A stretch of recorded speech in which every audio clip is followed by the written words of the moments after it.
सभी माताओं बहनों को भगवती महामाया के परम पवित्र त्योहार अहोई अष्टमी की बहुत बहुत सारी शुभकामनाएं। जय जय श्री सीताराम, जय श्री कृष्णा। आइए आज मैं आपको अहोई अष्टमी की व्रत कथा सुनाता हूँ। एक बार की बात है, एक नगर के अंदर एक साहूकार रहा करता था। उस साहूकार के 7 बेटे और 7 बहुएं थी। एक दिन अहोई अष्टमी के दिन दीपावली से पहले घर की लिपाई पुताई करने के लिए 7 बहुएं अपनी इकलौती ननद के साथ जंगल की खदान में से मिट्टी खोदने के लिए गई। जहाँ वे मिट्टी खोद रही थी वहीं स्याहू के बच्चों की मांद थी। मिट्टी खोदते समय ननद के हाथ से स्याहू का बच्चा मारा गया तो स्याहू माता बोली कि मैं तेरी कोख बांधूंगी। तब ननद ने अपनी 7 भाभियों से पूछा कि तुम मेरे बदले अपनी कोख बंधवा लो। जब सभी भाभियों ने अपनी कोख बंधवाने से मना कर दिया तो छोटी बहू सोचने लगी कि अगर मैं भी कोख नहीं बंधवाऊंगी तो सासू माँ नाराज हो जाएगी। ऐसा विचार करके छोटी बहू ने अपनी ननद के बदले अपनी कोख बंधवा ली। इसके बाद में परिणाम यह हुआ कि जब भी छोटी भाभी के पुत्र होता वो 7वें दिन मृत्यु को प्राप्त हो जाता।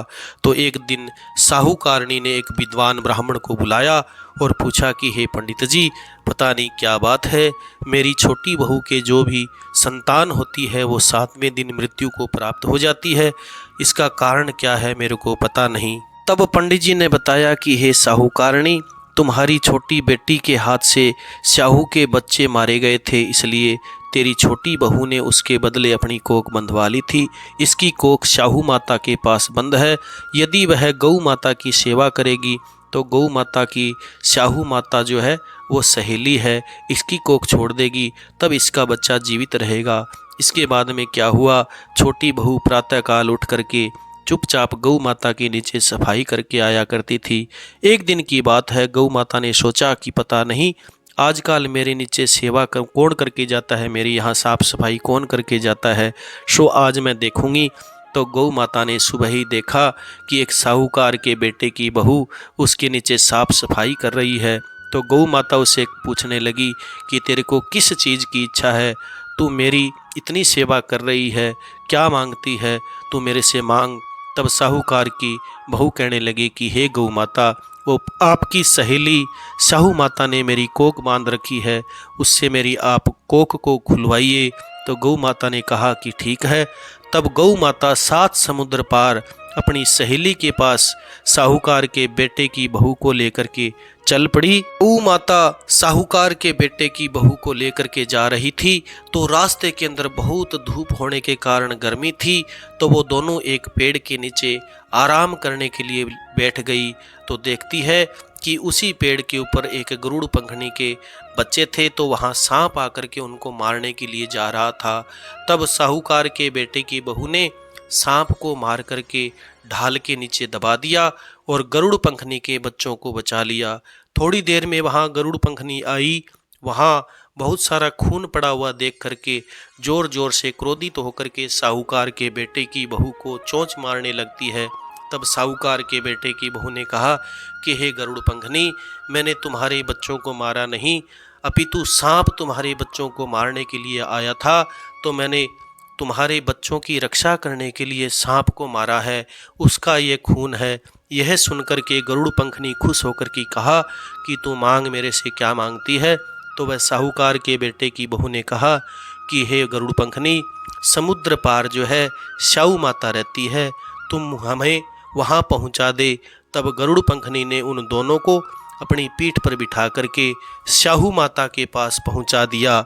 स्याहू माता गौ माता को और साहूकार के बेटे की बहू को देख करके कहने लगी कि हे गौ बहन, बहुत दिनों बाद में आई हो, आइए आपका स्वागत है। फिर कहने लगी स्याहू माता कि हे गऊ मेरी बहन, मेरे सिर के अंदर बहुत जूं पड़ गई है। तब सुरही के कहने पर, सुरभि गा के कहने पर साहूकार के बेटे की बहू ने सलाई से उनकी जुएं निकाली। इस पर स्याहू माता बड़ी प्रसन्न हुई, कहा कि तेरे 7 बेटे हो, 7 बहुएं हो। तब वो साहूकार के बेटे की बहू कहने लगी स्याहू माता से कि हे स्याहू माता, मेरे तो एक भी बेटा नहीं, 7 बेटे कहाँ से होंगे, मेरी कोख तो हे स्याहू माता आपके पास बंद पड़ी है। यह सुनकर के स्याहू माता ने कहा कि हे साहूकारणी, तूने तो मेरे को ठग लिया, मैं तेरी कोख खोलती तो नहीं, परंतु अब मुझे खोलनी ही पड़ेगी।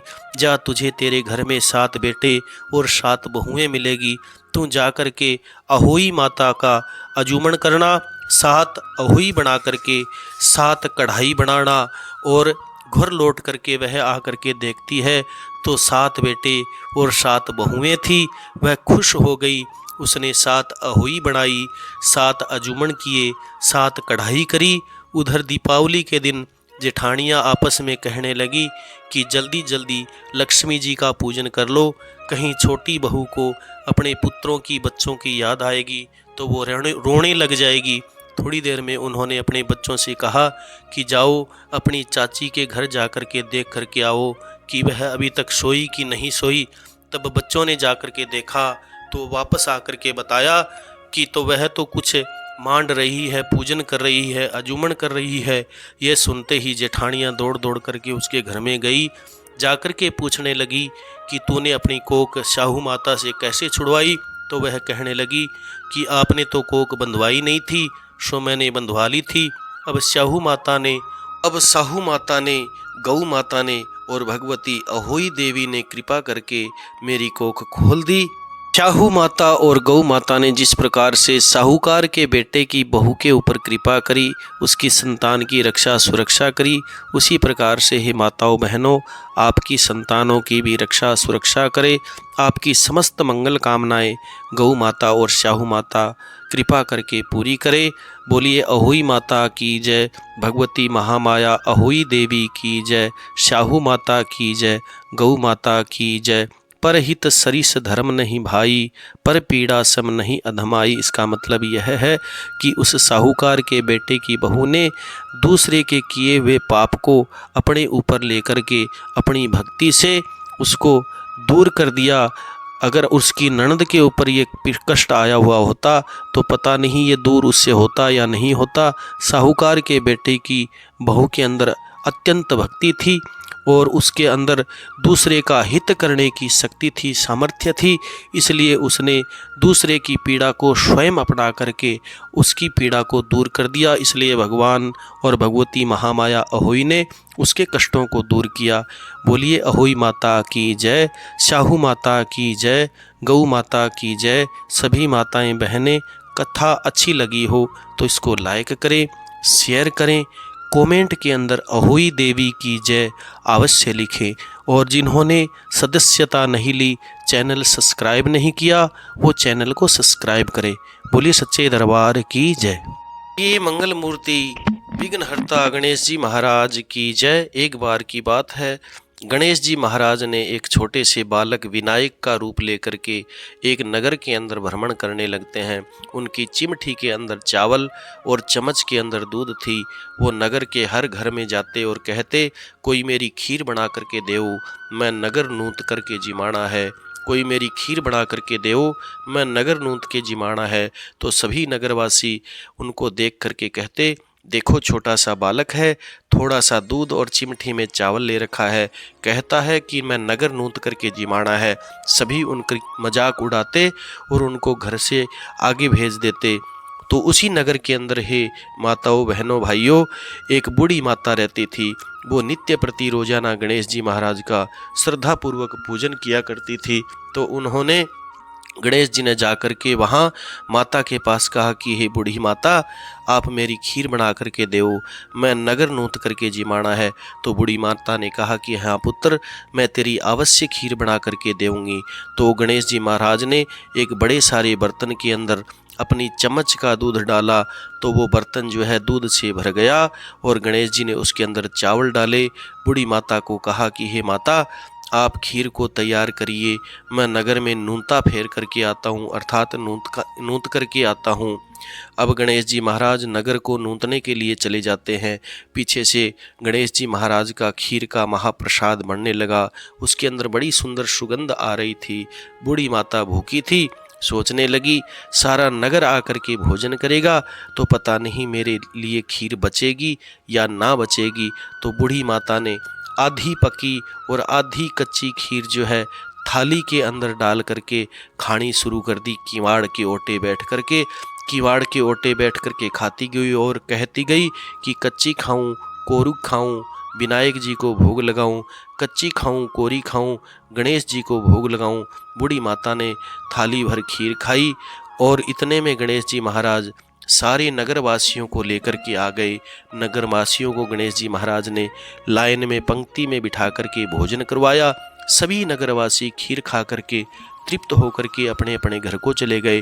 तब बूढ़ी माता ने कहा कि हे पुत्र, तू भी सारे दिन का भागा हुआ फिर रहा है, तू भी भोजन कर ले पुत्र विनायक। तो विनायक जी गणेश जी महाराज ने कहा कि हे माता, मैंने तो भोजन कर लिया।